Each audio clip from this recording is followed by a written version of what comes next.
Darin and Mark by me, Luca's Line. Once upon a time, in a dark, stormy night in the city of Palo Alto, and at an apartment at Park Boulevard at the dark, stormy night. Then a mysterious woman would walk up to a door and drop out her baby in a basket and knocked on the door. When a black man named Darin Pace discovered the basket at his door at 2345, he looked in the basket. Darin then sees what's in the basket that he thinks would change his life forever. His young little nephew was in the basket. Seeing his little nephew, Darin decided to make a decision to take in and raise his nephew as his own son. Despite raising a young Mark with all his love, Mark was spoiled, bratty, violent, hard-headed, pig-headed, and crazy. Darin still loves his son with all of his heart.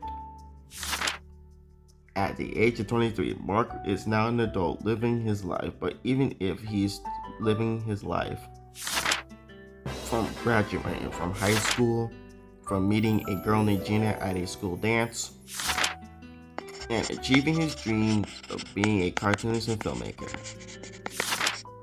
Mark was starting to have an existential identity crisis when Darin told his son the truth about his real parents, and Mark starts to question about who he is and what he's supposed to be. Darin tries to tell Mark that he is his son and he is a future dreamer and a future for the family, but Mark was having a hard time believing his dad, which aching his dad.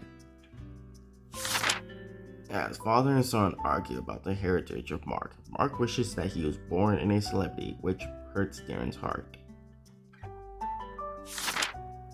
One day, a very ill Darin was found in his bed, confused and talking crazy while sick, which puts a heartbreak worry on Mark, who calls the hospital. At the hospital, Mark is heartbroken that his uncle is about to die. Mark starts to finally accept Darin as his true father.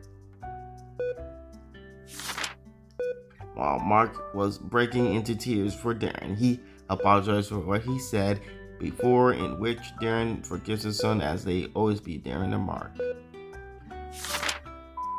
As Darin presumably dies, which breaks Mark's heart, Mark starts praying to God for his forgiveness and for letting himself be blinded by his crisis and blinded of not seeing Darin as his true dad. After saying that he loves Darin, Mark starts calling him dad, in which, in a miracle way, Darin starts to finally revive. After Darin comes back and is cured, he and Mark reunited back to normal. Days after leaving the hospital, Mark and Darin started their own company of making books for everyone. After having some good fixings on Mark and his heritage purpose, which ends his crisis, father and son becomes Darin and Mark and Darin. The end. Even if you are a stranger in different worlds, even if you are a friend, an acquaintance, adopted, or associate in a group, you are in the family. Family is family, and no matter how far apart we are, family sticks together. The real Darin and Mark.